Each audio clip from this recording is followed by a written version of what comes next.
Sí, yo escucho como bajito. ¿Ahí me escuchan? Sí, yo creo que. Bueno, vamos a ir a nuestro texto. Vamos a continuar con 2 Samuel 5. Hoy vamos a estar viendo desde el versículo 17 al 25. 2 Samuel 5, desde el versículo 17 al 25.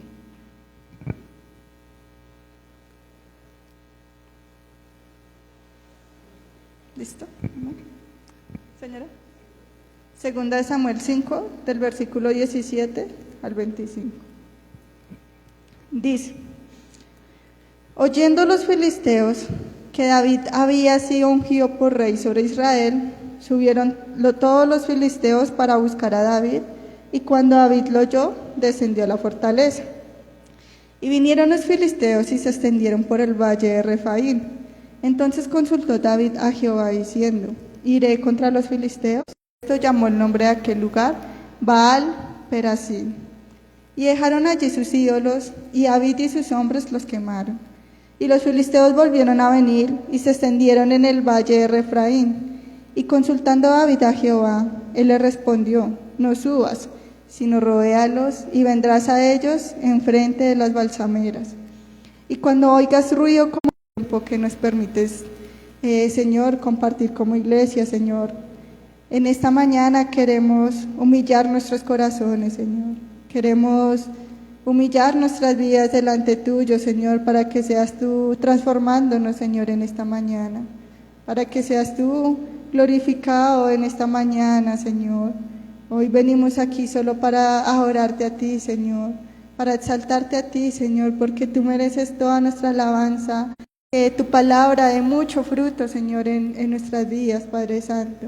Que seas tú, Señor, transformándonos para parecernos cada vez más a Cristo, Señor, nuestro mayor ejemplo de cómo debemos vivir, Señor. Usa mi vida, Señor, en esta mañana. Hazme una sierva, Señor, para tu gloria, Señor, y solo para tu gloria. Llevando, Señor, tu palabra a aquellos que no pudieron venir hoy, Señor. Hoy te damos gracias en el nombre de Jesús. Amén. Bueno, vamos a hacer un recuento de lo que veíamos estudiando en el capítulo 5. En el capítulo 5 recordemos que por fin, después de 16 capítulo 5 de 2 Samuel, él es rey de todo Israel. Y veíamos el domingo pasado que lo primero que hizo David fue destruir a los jebuseos. Muestran esta lucha que tuvo David con los jebuseos y cómo Dios le dio una estrategia para ir dentro de los túneles del acueducto y así poder vencer a los jebuseos. Y luego vemos al rey, se me olvidó el nombre, al rey de Tiro, que le manda a David madera, le manda ayudantes para que David pueda construir su casa, ¿cierto? Entonces hasta aquí veníamos viendo un David que iba siguiendo los pasos de Dios, ¿cierto? Que escuchó a Dios, que la estrategia con la que había vencido a los jebuseos era la estrategia que Dios le había dado, que este rey como que se alegró con David y le envió estas cosas para que construyera su hogar. Pero dentro de este capítulo, dentro de esta parte del capítulo y la parte que vamos a ver, hay un paréntesis que Cris lo tocaba el domingo pasado, y eran los hijos de David, ¿cierto? Para este momento, David aproximadamente tenía 19 esposas y 21 hijos, sin contar a las concubinas. Esas eran como las esposas oficialmente que él ya para este momento tenía. Y este paréntesis que está aquí dentro de este texto tiene un propósito, no está ahí solo porque sí, sino que nos permite ver que David no era un hombre perfecto. Recordemos que Aunque David se conoce como el hombre conforme al corazón de Dios, no era perfecto. Y si ustedes se dan cuenta a lo largo de los textos que hemos estudiado, de la lujuria, porque si nos vamos un poquito más atrás, todas las mujeres que David escogía por esposas eran muy hermosas. Por ejemplo, la hija de Saúl, se dice que Saúl era de buen parecer, que era muy guapo. Por ende, se supone que su hija probablemente también era muy guapa. Cuando peca más adelante con Jezabel, también dice que vio a una mujer hermosa bañándose y que ahí fue que él deseó a esta mujer. Y muchas de las mujeres que él escogía probablemente eran muy bellas, y aquí vemos una de las luchas de David. Él luchaba con la lujuria, él luchaba con desear mujeres, aunque él sabía que no era algo correcto. Él lo sabía y él mismo se lo dice a Salomón más adelante: con la mujer de tu juventud. Pero en medio de este pecado con el que hace este paréntesis el texto, aquí vemos la misericordia de Dios, cómo Dios usó a un pecador como fue David para que fuera el rey del pueblo de Israel. La gracia soberana sobre David de parte de Dios. Esto es lo que nos permite ver este texto, esa gracia que, aunque somos pecadores, Dios usa nuestras vidas aún sin merecer. Pero recordemos y no abusemos de la gracia que Dios tiene. David en este caso no es un ejemplo para nosotros. No porque Dios usó la vida de David aún en medio del pecado, significa que nosotros debamos abusar de la gracia que Dios nos da a nosotros como pecadores. Y veamos un momentico Romanos 6.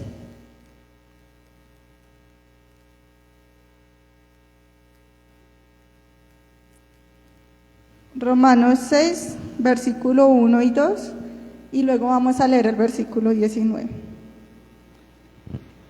¿Qué pues diremos? Recordemos que Romanos la escribió Pablo.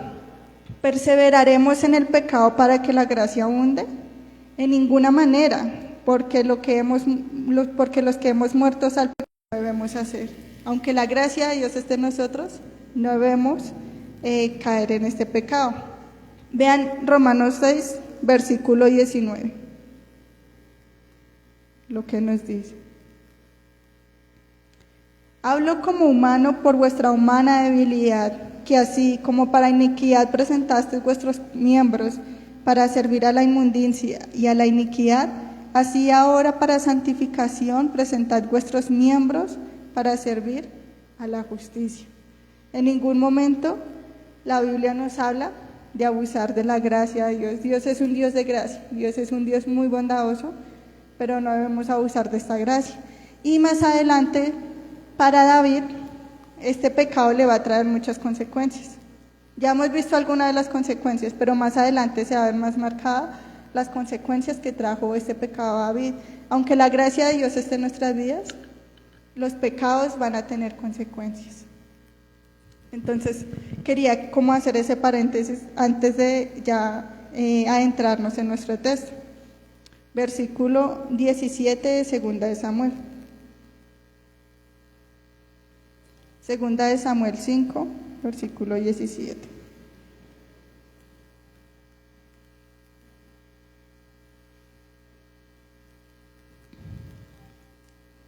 Dice: oyendo los filisteos que David había sido ungido por rey sobre Israel, subieron todos los filisteos para buscar a David, y cuando David lo oyó, descendió a la fortaleza.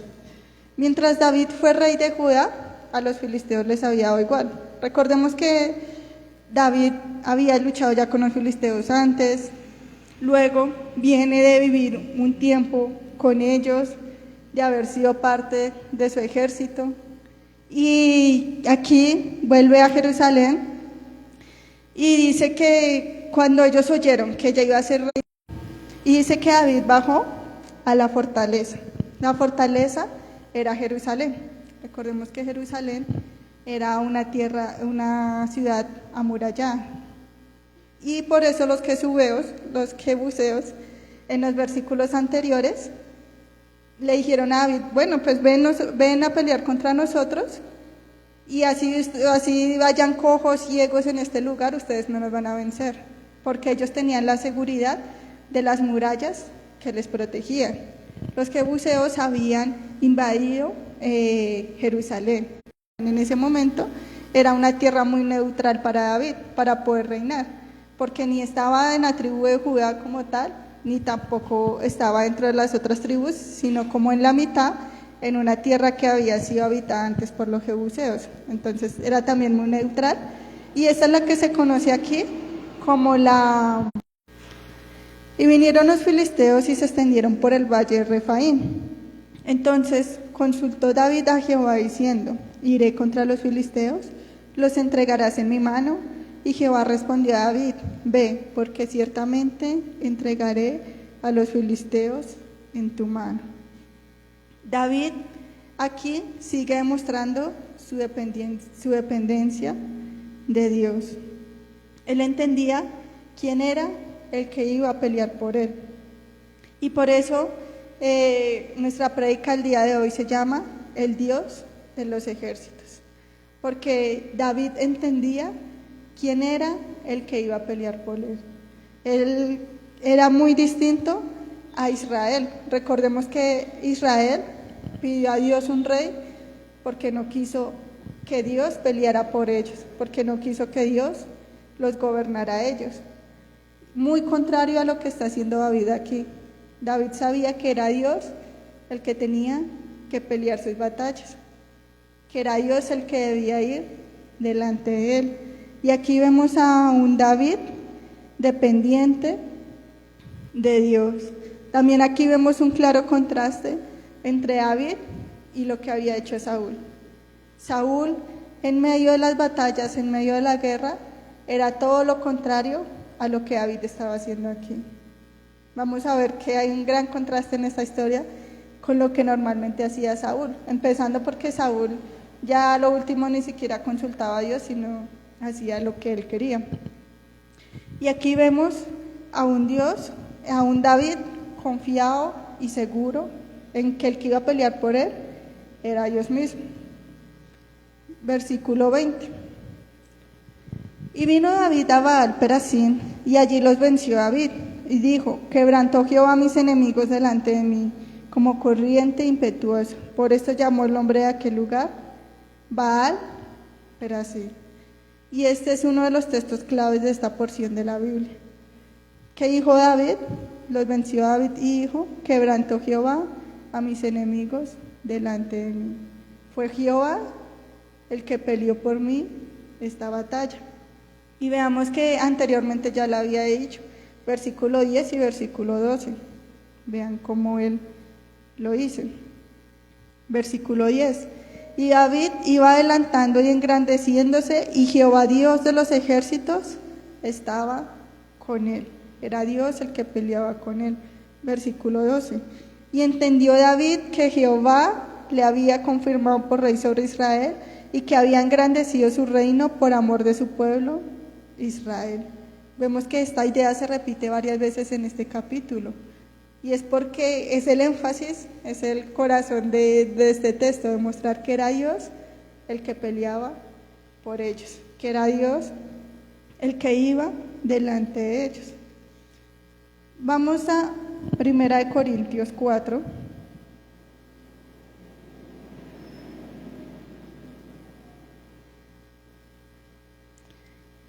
Primera de Corintios 4 y vamos a leer el versículo 7.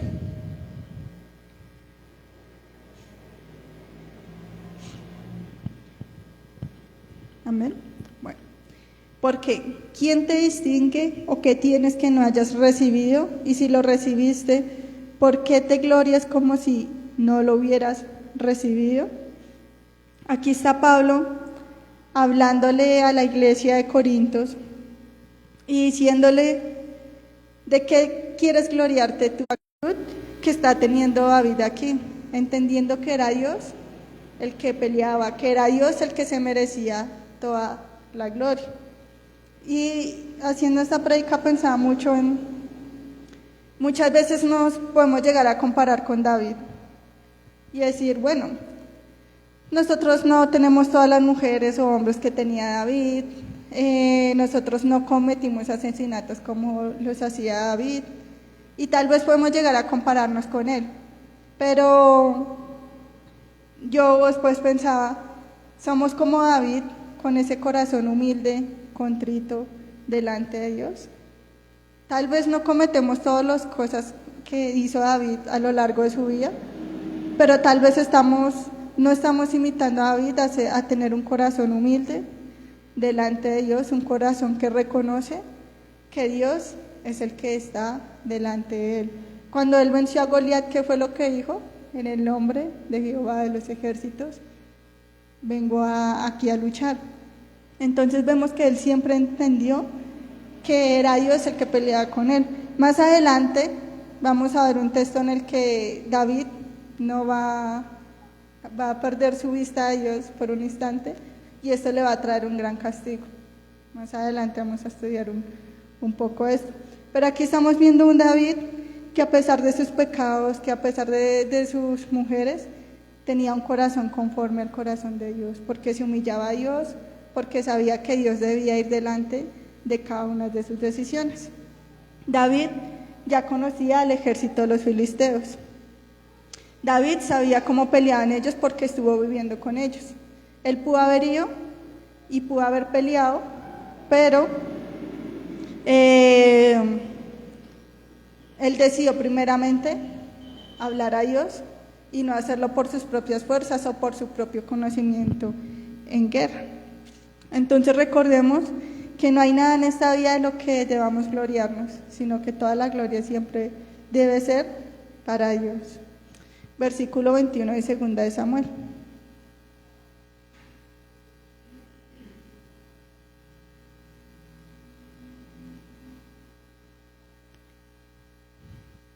Dice, y dejaron allí sus ídolos. ¿Quiénes? Los filisteos. Los filisteos cargaban sus ídolos porque para ellos era como un amuleto de suerte. Entonces cargamos nuestros ídolos y ellos son los que nos van a llevar a ganar la batalla. Entonces dice que en medio de esta batalla ellos dejaron sus ídolos y David y sus hombres los quemaron. Pero si ustedes leen en otras versiones, este texto me pareció curioso. En ninguna de las otras versiones dice que quemaron a los ídolos. Vean, se las voy a leer en otras versiones. Biblia de las Américas. Y ellos abandonaron allí sus ídolos, y David y sus hombres se los llevaron. Dios habla hoy. Los filisteos dejaron abandonados sus ídolos, y David y sus hombres los recogieron. Nueva traducción viviente. Los filisteos abandonaron allí sus ídolos, y David y sus hombres los confiscaron. Y si siguen leyendo varias versiones, la única versión que dice que los quemaron es la Reina Valera.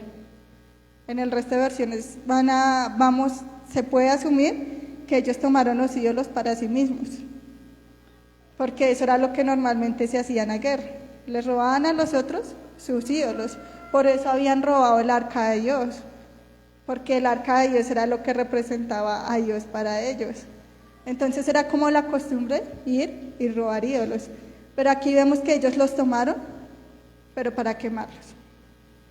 Pero porque solo la Reina Valera lo hizo. Hay un texto para confirmar que sí los quemaron. En Crónicas, David cuenta esta misma historia. En Primera de Crónicas 14:12.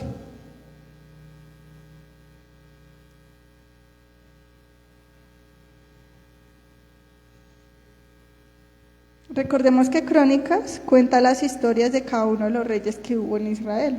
Entonces, Crónicas estaba volviendo a contar esta historia y en el versículo 12 nos confirma. Y dejaron allí sus dioses y David dijo que los quemase. Esta nos confirma que lo que dice la Reina Valera es real, que ellos tomaron los ídolos no para ellos mismos, sino que los quemaron. ¿Y por qué los quemaron? Veamos Deuteronomio 7. Deuteronomio 7, el versículo 5 y el versículo 25. Deuteronomio 7, versículo 5. Mas así habéis de hacer Con ellos sus altares destruiréis y quebraréis sus estatuas, y destruiréis sus imágenes de acera, y quemaréis sus esculturas en el fuego. Esto era lo que decía la ley, que toda imagen de otro pueblo diferente debía ser quemada y debía ser destruida. Pero vean lo que dice el versículo 25, ahí mismo en Deuteronomio 7.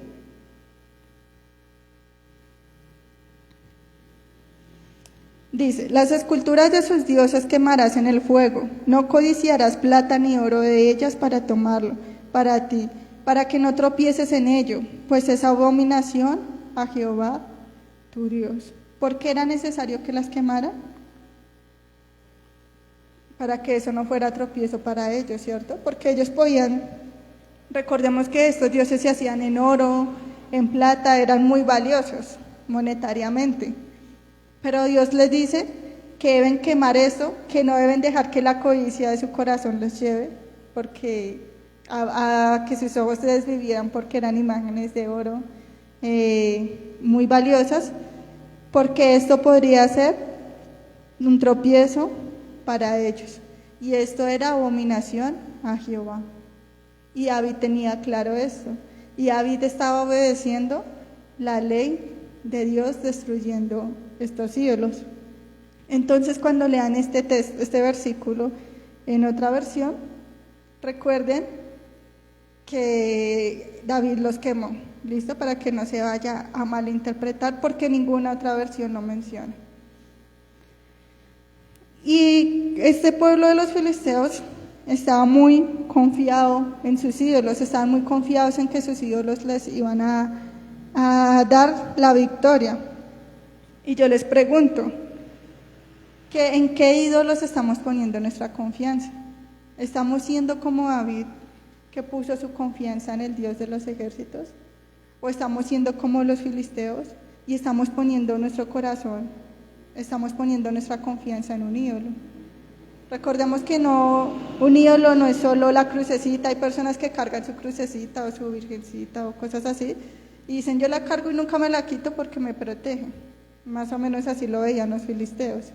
Pero recordemos que nuestro corazón también crea ídolos. Hay una frase muy famosa que dice que somos máquinas de crear ídolos. ¿En quién estamos poniendo nuestra confianza? ¿En el dinero? ¿En una persona? Vamos a la lucha, ellos fueron fieles a lo que Dios mandaba. Muy diferente a Saúl. ¿Recuerdan qué hizo Saúl con las cosas del pueblo que Dios le mandó a destruir todo? Se quedó lo más bonito y dejó vivo al rey de esa nación. David, por el contrario, destruyó todos estos ídolos, los quemaron para que no fuera para tropiezo de ellos, ni de él, ni de todos los que le rodeaban. Volvamos a 2 de Samuel.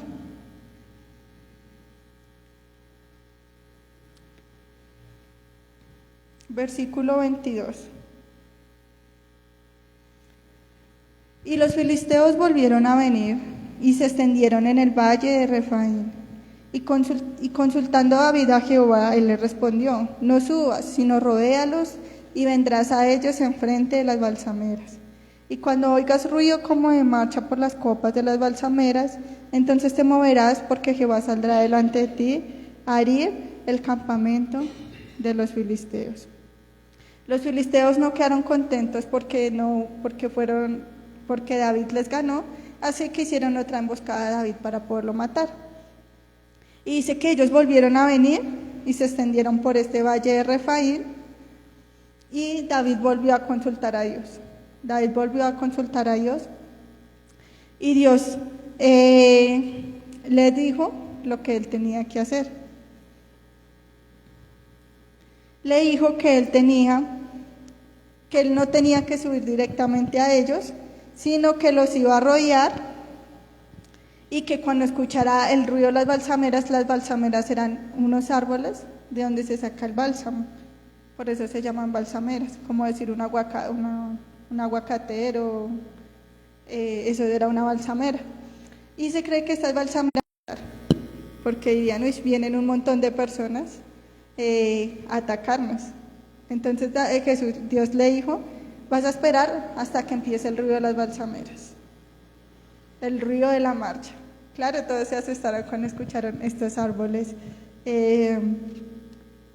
que sonaban.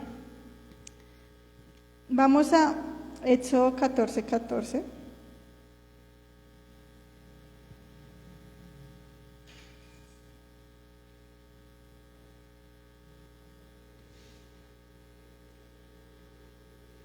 Y dice, aquí fue cuando el pueblo iba saliendo huyendo del pueblo de Egipto, y vean lo que les dice Moisés: no temas, estad firmes y ved la salvación que Jehová hará hoy con vosotros, porque los egipcios que hoy habéis visto nunca más para siempre los veréis.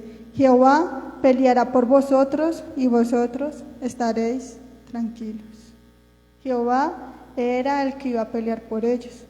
Para que David tuviera esta dependencia y esta confianza de Dios, él tuvo que pasar antes esos 17 años de prueba, esos 17 años de persecución, esos 17 años por allá en lo oculto, fueron los que formaron a David y le ayudaron a depender de Dios. Cada proceso que Dios pone en nuestra vida tiene un propósito. Si Dios hubiera puesto a David como rey inmediatamente, probablemente él no tendría esa dependencia de Dios, como ocurrió con Saúl. Su vida no fue perfecta.